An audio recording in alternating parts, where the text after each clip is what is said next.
الحمد للہ رب العالمین والصلاة والسلام علی رسولہ الکریم محمد وعلی آلہ واصحابہ اجمعین۔ عزیزان گرامی، آج ہم قرآن مجید کے 12ویں پارے وما من دابہ کا خلاصہ بیان کریں گے۔ اس پارے کی ابتدا، اس میں سورہ ہود کی بھی ابتدا ہو رہی ہے، ساتھ ہی اس آیت سے ہو رہی ہے وما من دابۃ فی الارض الا علی اللہ رزقها۔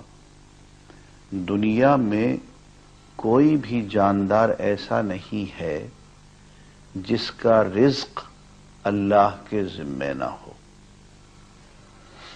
اللہ نے اگر پیدا کیا ہے تو رزق کا انتظام بھی اپنے ذمے لے لیا ہے۔ یہ جو دو صفات ہیں، حی اور قیوم، ان کا بھی یہی مفہوم ہے۔ حی کے معنی ہے پیدا کرنے والا، زندگی عطا کرنے والا، اور قیوم قائم رکھنے والا۔ ایک جگہ فرمایا الا لہ الخلق والامر۔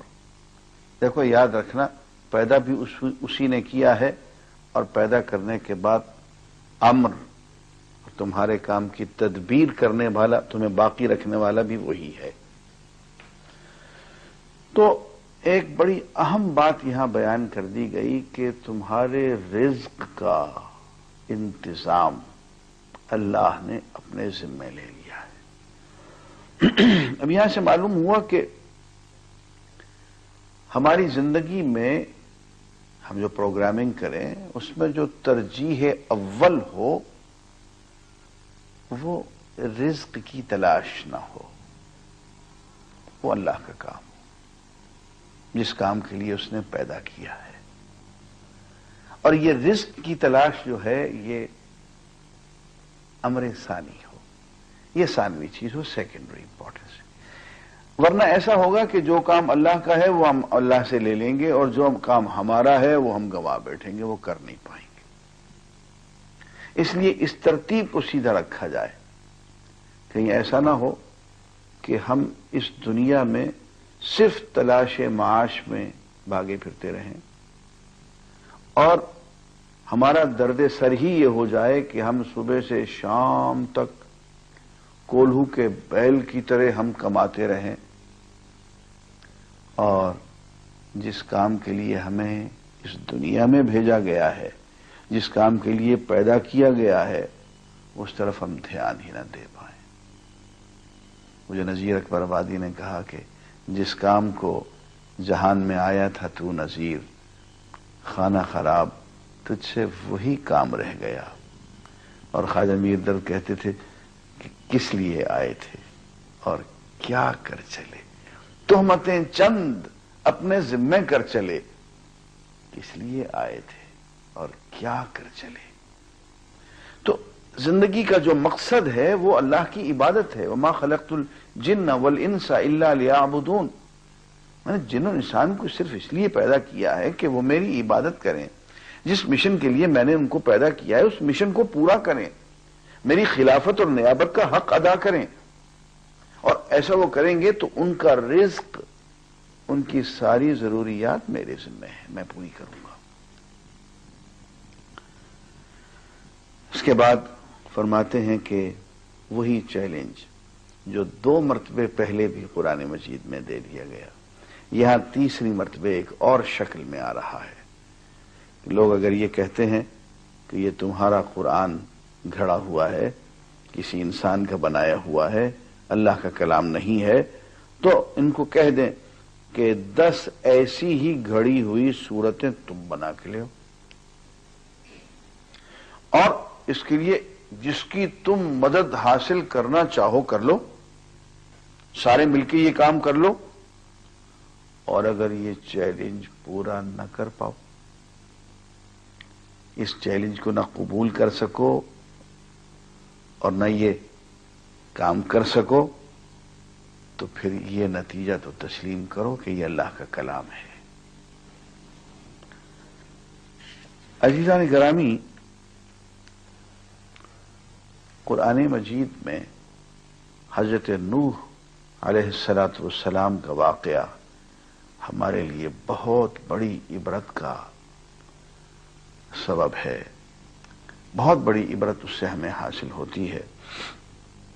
پہلی بات تو یہ ہے کہ حضرت نوح علیہ السلام نے جب دعوت دین دی تو جو قوم کے امیر لوگ تھے، سربراہ بردہ لوگ، صاحب اقتدار لوگ، سرمایہ دار لوگ، بڑھ کے انہوں نے مخالفت کی اور اس انداز میں گفتگو کی کہ اے نوح، تمہاری اپنی مالی حیثیت کیا ہے اور تمہارا اس سوسائٹی میں رتبہ کیا ہے، اور جو لوگ تمہارے ساتھ آ گئے ہیں، تم پہ ایمان لے آئے ہیں، یہ بھی نیچ قسم کے لوگ ہیں۔ ان کے نزدیک عظمت کا، بلندی کا، بلکہ حق و باطل کا معیار جو تھا وہ سرمایہ داری تھا۔ جو جتنا بڑا مال والا ہے اتنا بڑا آدمی ہے۔ اس معیار سے انہوں نے حضرت نوح کی مخالفت کی اور 950 برس تک حضرت نوح دین کی دعوت دیتے رہے، اور جن لوگوں نے دین قبول کیا ان کی تعداد صرف اتنی تھی جو ایک کشتی میں آ گئے۔ کتنے لوگ ہوں گے؟ اور پھر طرفہ تماشا یہ کہ حضرت نوح کا اپنا سگا بیٹا وہ بھی ساتھ نہیں آیا۔ طوفان آ گیا، طوفان آنے سے پہلے اس کو ڈراتے رہے، اس نے کہا میں تو پہاڑ پہ چڑھ جاؤں گا، کتنا طوفان آئے گا،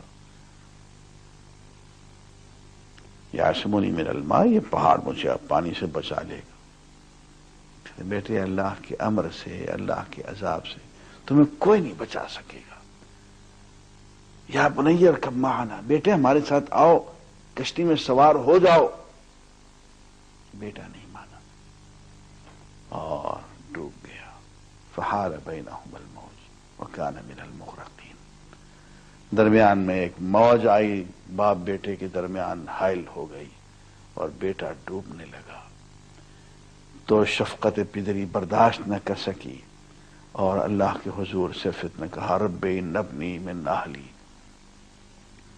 میرے پروردگار یہ میرا بیٹا ہے، میرے اہل میں سے ہے، میری آل میں سے ہے، وَإِنَّ وَعْدَكَ الْحَقُّ، اور تیرا وعدہ تو سچا ہوتا ہے۔ اب یہی بات، یہ بھی نہیں کہا کہ میرے بیٹے کو بچا لو، صرف اتنا کہا کہ میرے اہل میں سے ہے اور آپ کا وعدہ سچا ہے۔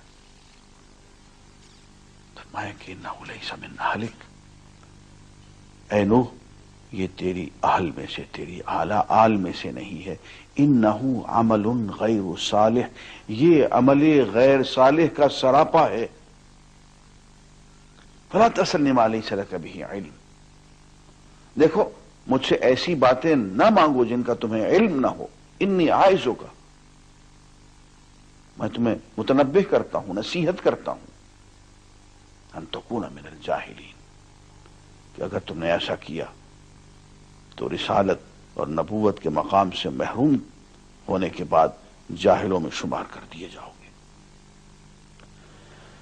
عزیزان گرامی، معلوم یہ ہوا کہ ایک اولو العزم رسول حضرت نوح کا بیٹا اگر ان کا متبع نہیں ہے تو ان کو ان کی آل سے، اہل سے خارج قرار دے دیا جاتا۔ اس سے معلوم یہ ہوتا ہے کہ نبی کی اور رسول کی آل وہ ہے، ایک تو نسبی طور پہ آل ہے، لیکن اشروع قرآن اصل آل وہ ہے جو ان کو ماننے والی، ان اتباع کرنے والی، ان کے رنگ میں اپنے آپ کو رنگنے والی ہے۔ حضرت ہود علیہ السلام اپنی قوم عاد کے سامنے دعوت پیش کرتے ہیں تو یہی کہتے ہیں کہ اے قوم، میں تم سے تو کچھ نہیں مانگ رہا، میں تمہیں دین سکھا رہا ہوں، تم سے کوئی معاوضہ تو نہیں مانگ رہا ہوں، تمہاری کسی دولت، کسی سرمایہ، تمہاری کسی کرسی، تمہارے کسی عہدے کا لالچ تو میرے دل میں نہیں ہے۔ میں جو کچھ کر رہا ہوں صرف اللہ کی خاطر کر رہا ہوں، اور ہاں تمہاری خیر خواہی بھی میری نیت میں شامل ہے۔ حضرت ہود علیہ السلام کی قوم نے ان کو نہ مانا، عذاب آ گیا۔ ایسی حضرت صالح علیہ السلام نے اپنی قوم سمود کو دین کی دعوت دی، اور اللہ نے ایک نشانی کے طور پہ ایک اونٹنی بھی ان کی طرف مطالبت اونٹنی بھیج دی۔ ان ظالموں نے اس اونٹنی کی کونچیں بھی کاٹ دی اور یوں اللہ کے عذاب کو للکارا، اللہ کا عذاب ان پہ آ گیا۔ ایسے ہی حضرت ابراہیم کے بھتیجے حضرت لوط علیہ السلام، انہوں نے بھی اپنی قوم کو ہر گمراہی سے بچانے کی کوشش کی، وہ باز نہیں آئے، ان پہ بھی اللہ کا عذاب آ گیا۔ حضرت شعیب علیہ السلام اپنی قوم کو دعوت دیتے ہیں کہ دیکھو تم معاملات میں سیدھے ہو جاؤ، تم ناپ تول میں کمی کرتے ہو، تم ملاوٹ کرتے ہو، ایسا چھوڑ دو۔ اور دیکھیے قوم کیا جواب دیتی ہے کہ اے شعیب، کیا تیری نماز تجھے یہ سکھاتی ہے کہ ہم اپنے باپ دادا کی پرستش چھوڑ دیں؟ یہ تیری عبادت، یہ تیرا دین سکھاتا ہے کہ ہم اپنے بزرگوں کا دیا ہوا ورثہ ترک کر دیں؟ اور تیرا دین ہمیں یہ سکھاتا ہے کہ ہم اپنے مال میں اپنی مرضی کے مطابق تصرف نہ کریں، کمائیں ہم خود، مال ہمارا ہو، اور اس کو خرچ کرنے کے لیے اللہ میاں سے ہم اجازتیں لیتے پھریں کہ یہاں خرچ کریں یا نہ کریں، یہاں خرچ کریں یا نہ کریں۔ عزیزان گرامی، یہ ہے لادینیت، یہ ہے سیکولرزم، کہ نماز کا محکمہ علیحدہ کر دیا جائے اور تقلید آبا کا محکمہ علیحدہ کر دیا جائے، دین کو معاشی نظام سے بالکل علیحدہ کر دیا جائے کہ صاحب جو ہم مال کمائیں گے وہ ہمارا مال ہے، اس کو خرچ کرنے کے لیے اللہ کی اور اللہ کے کسی رسول کی اجازت کی ضرورت نہیں ہے۔ ہم جو چاہیں گے حلال سمجھیں گے، ہم جو چاہیں گے حرام سمجھیں گے، ہم جو چاہیں گے اپنے اوپر بندش لگا دیں گے، ہم جو چاہیں گے بندشیں توڑ دیں گے۔ یہ اللہ اور رسول کی لگائی ہوئی پابندیاں ہماری معیشت پہ، ہماری سیاست پہ، ہماری اجتماعی زندگی پہ، یہ کیا ہیں؟ ہم انہیں قبول نہیں کرتے۔ یہ لادینیت ہے، یہ سیکولرزم ہے۔ حضرت شعیب علیہ السلام نے کہا کہ دیکھو، نماز تمہیں پوری زندگی میں ہدایت دے گی، یہی نماز تمہیں پوری معیشت میں ہدایت دے گی۔ ایسا نہیں ہے کہ نماز پڑھ کے تم آؤ، اس کے بعد ناپ تول میں کمی کر دو، اس کے بعد تم حرام کمانا شروع کر دو، ملاوٹ کرنا شروع کر دو۔ ایسا نہیں ہے، نماز تمہیں یک رنگی سکھائے گی۔ اگر وہاں نماز کے دوران تم اللہ کے ساتھ یہ عہد کر کے آئے ہو کہ ایاک نعبد، جناب صرف آپ کی عبادت ہوگی، صرف آپ کی اطاعت ہوگی، صرف آپ سے سچا پیار ہوگا، اور باقی محبتیں چاہتے آپ کی محبت کے تابع ہوں گی، تو وہ عہد جو تم مسجد میں کر کے آئے ہو نماز کے دوران، اس کو اپنی دکان پہ نبھانا ہوگا، اس کو اپنے شاہی دربار میں نبھانا ہوگا، اس کو اپنی عدالت میں نبھانا ہوگا، اس کو پوری زندگی کے اندر نافذ کرنا ہوگا۔ یہ دین اور دنیا کی الگ الگ تفریق، وہ ادھر وہ ادھر، give to God what is due to God and give to Caesar what is due to Caesar، یہ نہیں چلے گا۔ فرمایا کہ یا ایھا الذین آمنوا ادخلوا فی السلم کافہ، اے اہل ایمان تم دین کے اندر پورے کے پورے داخل ہو جاؤ، پورے کے پورے دین کو اپناؤ، اور زندگی جو ایک اکائی ہے، ایک وحدت ہے، ناقابل تقسیم وحدت، ایک آرگینک ہول ہے، اس وحدت کے ٹکڑے ٹکڑے نہ کرو کہ کچھ حصے میں اللہ والے بن گئے اور کچھ حصے میں پتہ چلا تو طاغوت والے بن گئے۔ جب عبادت گاہ میں آئے تو اللہ کی حمد کے ترانے گائے، اور جب عبادت گاہ سے باہر نکلے تو قیصر روم کے بندے بن گئے اور حکمرانی کا، اقتدار کا، قانون سازی کا سارا حق قیصر کو دے دیا. یہ نہیں چلے گا. زندگی ایک ناقابل تقسیم اکائی ہے، اور اس ناقابل تقسیم اکائی پہ پوری طرح نافذ ہونے کے لیے اللہ نے ایک پورا مکمل نظام دیا ہے. اس نظام کو اس پوری اکائی پہ نافذ کرنا ہوگا، انفرادی طور پہ بھی، اجتماعی طور پہ بھی.